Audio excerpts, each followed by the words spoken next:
I'm going to offer you another little conclusion that I have been led to, let's say, by the gifts of life on this adventure that I kind of call life. I'm in a little slot canyon, in actual fact. You can't really see the slot canyon because I've decided to give you the beautiful view from behind. This is Zion National Park, but the slot canyon is in that direction. And the curious thing is that if you follow your nose, if you follow the obvious path, you get stuck. It's only when you pause, it's only when you stop and think, what am I doing wrong? That you find the path less traveled turns out to be the only correct path that doesn't allow you to break your ankle, sort of thing.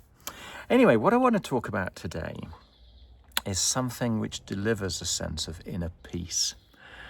And that is this concept that we are all interlinked, we are all interrelated, that we co-create, that human beings are relational beings, and that we define ourselves and we understand ourselves through our interactions with a literal other person, but also with the people that we conjure up inside our mind as other. And I think that's very, very peculiar. So what's going on there is that we, even when we're talking to ourselves, we're talking to ourselves as other.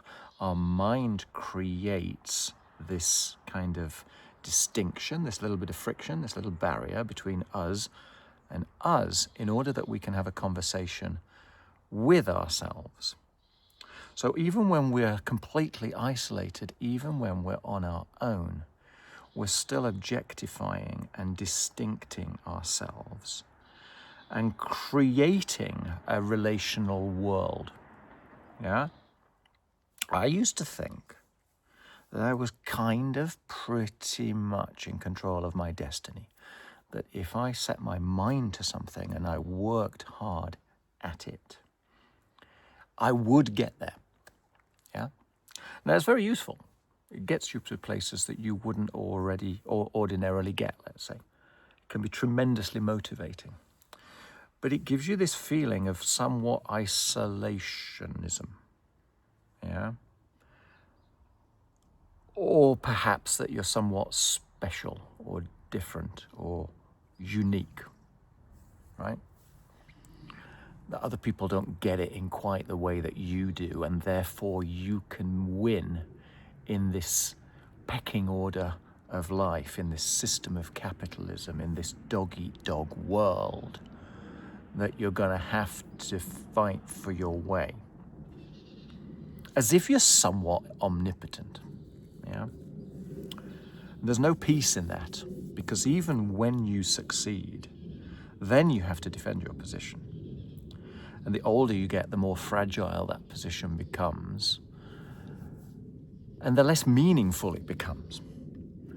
So instead, what I want to talk to you about is this idea that we are all relational beings, that everything is interlinked, that my tiny speck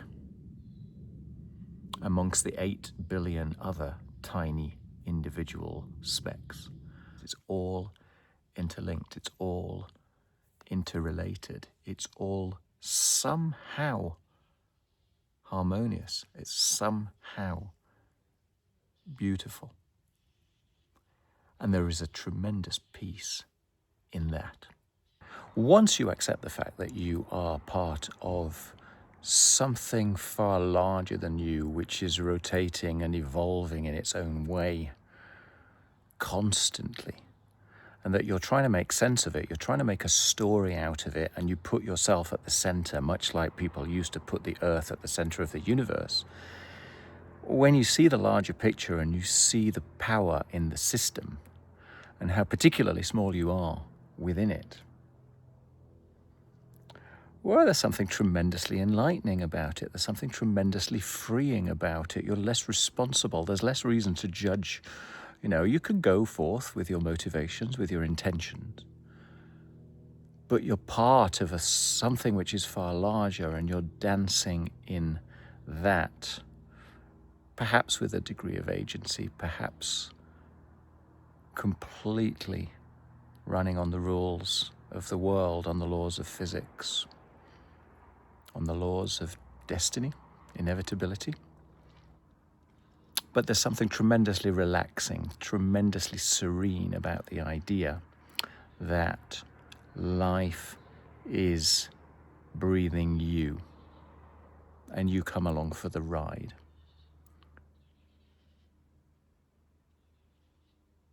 That's it. That's my journey towards inner peace.